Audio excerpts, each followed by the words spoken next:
To heart every warning I received about the untrustworthiness of my senior team, I would not have been able to work with any of them. Corman and Dutton told me not to trust Julie and George. Julie, George and Christopher told me not to trust Corman and Dutton.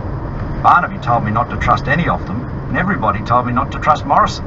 I trusted them all, some more warily than others. I knew I was taking a risk, but if I descended into a paranoid fog, as Abbott had done, I wouldn't be able to achieve anything. Dutton's weakness, from my perspective at that time, was that he regularly did interviews with right-wing shock jocks like Ray Hadley or Andrew Bolt, in which he would echo their extreme views on social issues like asylum seekers or so-called African gangs in Melbourne. He always apologised for going too far, and I generally gave him the benefit of the doubt.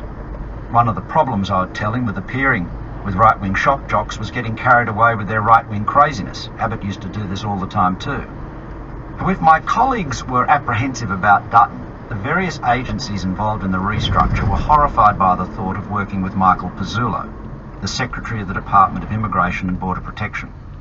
Pizzullo is one of the most brilliant civil servants in Canberra.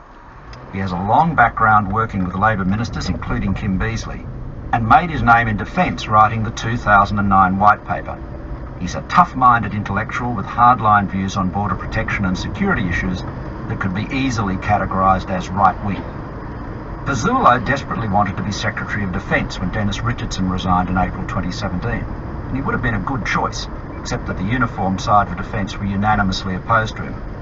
Indeed, I've never known anyone in the Australian Public Service who was more disliked by his senior colleagues than Pizzullo, and yet, in the same breath, his critics acknowledge that he is hard-working and gets things done. I found him to give well-considered professional advice. So with Pizzullo, I was presented with an invidious choice.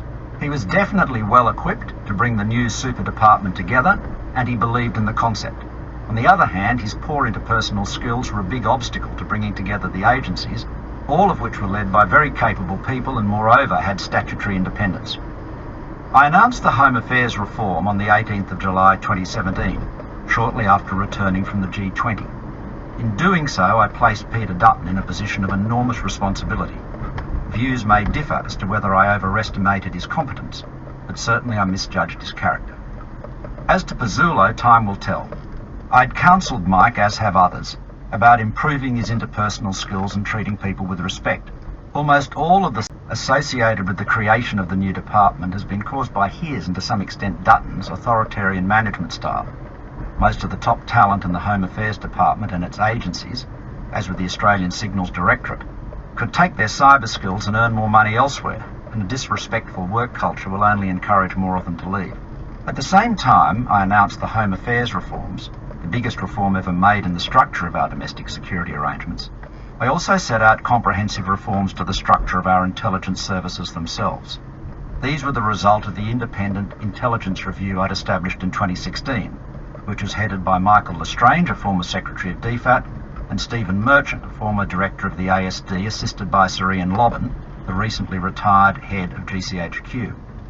I created a new Office of National Intelligence whose director would take over the work of the ONA and ensure the priorities and targets of our entire intelligence community were coordinated. The ONI would be the Prime Minister's principal advisor on intelligence matters and would make sure that the PM had access to the collective wisdom and insights of our 7,000-person strong intelligence community. I appointed Nick Warner as the first Director of National Intelligence and Paul Taloni and Andrew Shearer as his deputies. Nick had been head of ACIS for 8 years and is a very experienced Australian diplomat and intelligence officer. One of the things I miss from my days as PM is Nick's regular reporting on his visits to intelligence services around the world. I exaggerate, slightly. My dear Foreign Minister, I have just returned from a clandestine meeting with the chief assassin of the Ruritanian Intelligence Service. We met in an ancient cellar underneath the Casbah in Tangiers, and so on. When he finally retires from active spying, I hope Nick follows Stella Rimington into a second career as a novelist. As earlier described, I had released Australia's first cybersecurity strategy in 2016 and enhanced our cyber defences. As part of the 2017 restructure, I brought Mike Burgess, formerly Deputy Head of the Australian Signals Directorate, back from the private sector to become the new Director General of the ASD, which was established as an executive agency with greater independence within the Defence Department and another direct line to the Prime Minister. The object of the intelligence reforms was similar to that in the creation of the Home Affairs Department: greater coordination of national security agencies. There's always a tendency in bureaucracies for agencies to hang on to information, that is their currency after all, and nowhere more so than in the world of secret intelligence. However, unless there's a culture of confident cooperation, things will get lost in the cracks, sometimes with deadly consequences, as the Americans found with 9/11. Both the Home Affairs and intelligence reforms were historic, and together with the foreign interference and influence legislation, represented the biggest overhaul of our intelligence legislation since the 1970s. But public sector reforms are a bit like business plans. The mediocre business plan well executed will always beat the brilliant business plan poorly executed. Their success depends entirely on the character and calibre of the people who are placed and retained in the key leadership positions. Chapter 36. Trump. Don't worry, Malcolm. The American people will never elect a lunatic to sit